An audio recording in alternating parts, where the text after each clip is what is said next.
Stoacı filozof Seneca, sevgili arkadaşı Lucilius'a yazdığı bir mektupta şunları yazdı.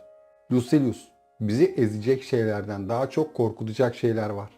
Gerçekte olduğundan daha çok hayal gücünde acı çekiyoruz. Kronik kaygılılar mevcut koşullardan çok gelecekle meşgul olma eğilimindedirler.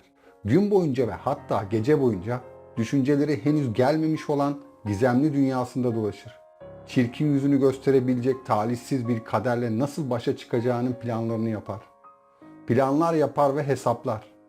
Ancak geleceği kontrol etmek isteseler de hiçbir zaman şimdiki zamanın sınırlarını aşamadılar. Bunun nedeni geleceğin zihinlerimiz dışında var olmamasıdır. Gelecekte yaşayamayız ve onu tahmin edemeyiz. Elbette olabilecek şeyleri planlayabiliriz. Ancak şimdiki zaman genellikle farklı ve çoğu zaman şaşırtıcı şekillerde ortaya çıkar.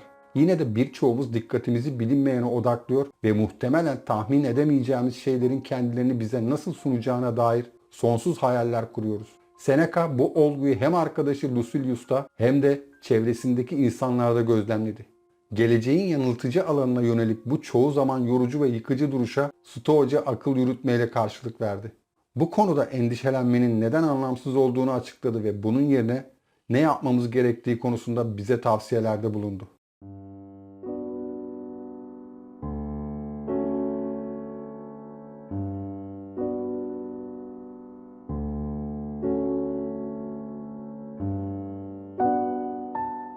Geleceğin var olmadığı fikri zamanın geçtiğini inkar etmiyor. Şu anda olanların yakında geçmişte kalacağını ve sürekli bir kar fırtınasıyla karşı karşıya olan bir dağ zirvesi gibi sürekli bir yenilik akışına maruz kaldığımızı inkar etmiyor. Kontrol edilemeyen kar fırtınası her yönden ve farklı hızlarda gelir ve her şekil ve büyüklükte kar tanelerini beraberinde getirir. Daha neyin geleceğini tahmin edemiyor. Biz gelecekten geçmişe, yani bizim adımıza anların gelip gidişini izlerken o ancak dayanabilir ve kar tanelerinin gelip gidişini izleyebilir. Dolayısıyla bir şeyin yaklaştığını biliriz ama ne yaparsak yapalım, ne kadar iyi hazırlanırsak hazırlanalım, her zaman karanlıkta çekim yapacağız. Bu yüzden hayal ettiğimiz geleceğin günün sonunda üzerinde durabileceğimiz bir zemini yok. Çünkü gelecek çılgın tahminlerden geçmiş sonuçlara dayalı öngörülere kadar değişen fikirlerden başka bir şey değil. Bununla birlikte pek çok insan bu fikirlerin ağırlığı altında eziliyor ve bu da onların gerçek yerine spekülasyondan başka bir şeye dayanmayan yersiz korkulara kapılmalarına neden oluyor. Seneca'nın belirttiği gibi. Çünkü gerçeğin kendi kesin sınırları vardır ama belirsizlikten doğan şey tahminlere ve korkmuş bir zihnin sorumsuz serbestliğine teslim edilir. Bazı şeylerin bizi ortaya çıkmadan önce etkilediğini, bazı şeylerin ise gerçekte asla etkileyemeyecekleri halde bizi etkilediğini gözlemledi. Seneca'ya göre bu durum alışkanlık olarak üzüntüyü abartmamız, hayal etmemiz veya öngörmemiz nedeniyle böyledir. Seneca'nın mektubu zihnin doğasını anlatarak devam ediyor ve Lucilius'a ortada hiçbir kötülük olmadığında zihnin bazen sahte kötülük şekilleri yarattığını anlatıyor.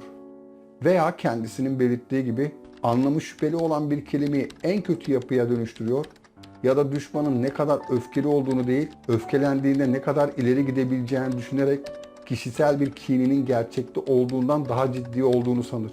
İnsanın bu endişelenme alışkanlığı sadece rahatsız edici değil, endişelenmenin insanları hasta edebileceğini gösteren pek çok bilimsel kanıt var. Bu, gelecek olmasa bile bu yüzden kendimizi hasta hissedeceğimiz anlamına geliyor. Neyse ki Seneca'nın yıldızları bize panzehir sağlıyor.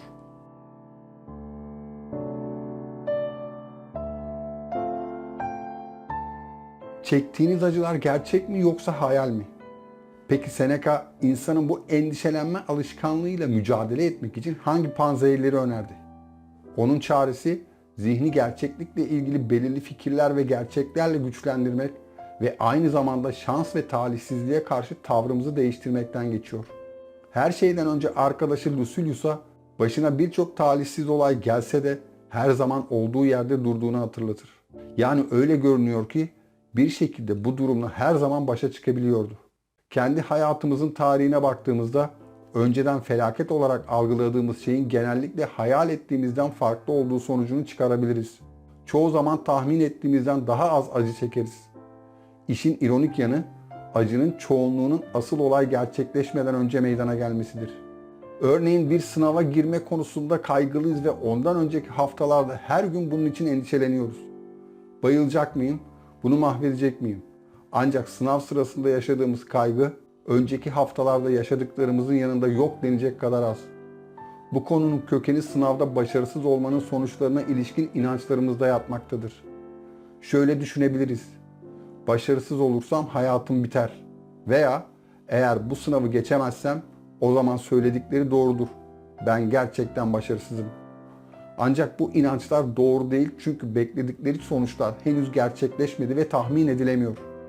Geleceğe dair bazı yıkıcı inançlar makul olsa da şu anda meyvelerini vermiyorlarsa rahatsız olacak ne var? Veya Seneca'nın belirttiği gibi şu soruyla karşılık verebilirsiniz. Acılarımın gerçek mi yoksa hayal mi olduğunu nasıl bileceğim? Bu tür işlerin kuralı şudur. Ya mevcut şeyler bize azap verir, ya gelecek şeyler ya da her ikisi. Mevcut şeylere gelince karar kolaydır. Kişinizin özgürlüğe ve sağlığa sahip olduğunu ve herhangi bir dış yaralanmaya maruz kalmadığınızı varsayalım. Gelecekte ona ne olacağını daha sonra göreceğiz. Bugün bunda yanlış bir şey yok. Aynı mektupta Seneca, arkadaşı Lucilius'a kişisel durumu söz konusu olduğunda dış etkenlere karşı dikkatli olmaya teşvik ediyor. Seneca'ya göre kendimize güvenmemiz ve duygularımızla bağımsız olarak istişarede bulunmamız daha iyi çünkü işlerimizi herkesten daha iyi biliyoruz. Başkalarının fikir ve görüşlerinden kolaylıkla etkileniriz. Dar görüşlü, hatta yanıltıcı gerçeklik görüşüne sahip, geleceği tahmin edebildiklerini iddia eden, zihnimize korku tohumlarını seve seve ekerek içinde bulunduğumuz durumdan tedirginlik duyan pek çok insan var. Kişi kötü olmayanı kötü olana dönüştürüp dönüştürmediğini görmek için akla başvurmalıdır. Dolayısıyla panzehir, hayal gücüyle gerçeklik arasında dikkatli bir ayrım yapmamızdır. Korkularımızın mantıksız düşünceye, fantezilere veya abartılara dayandığını anladığımız anda endişelerimiz boşa çıkar.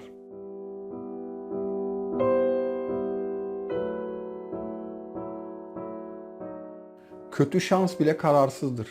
Seneca'nın önerdiği bir diğer panzehir ise gelecek olaylara karşı tutum değişikliğidir. Seneca, Lucilius'a yazdığı mektubunda belli bir açık fikirlilik sergiliyor ve onu Fortune'un sağladığı şeylerin doğası hakkında çok aceleci sonuca varmaması konusunda uyarıyor.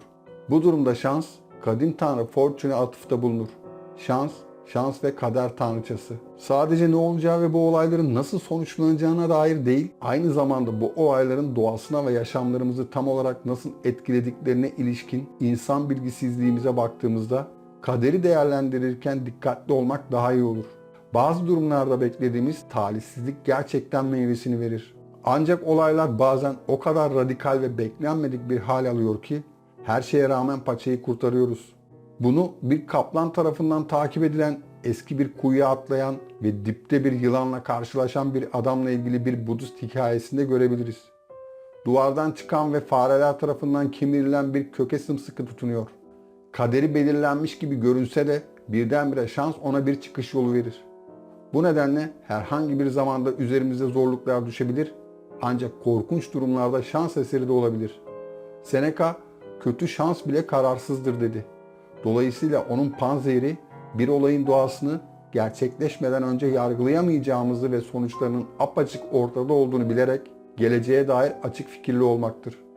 Seneca şöyle der: o halde konuyu dikkatle inceleyelim. Başımıza bazı sıkıntılar gelmesi muhtemel ama bu şu anki bir gerçek değil. Beklenmedik bir şey ne sıklıkla oldu? Beklenenler ne sıklıkla gerçekleşmedi?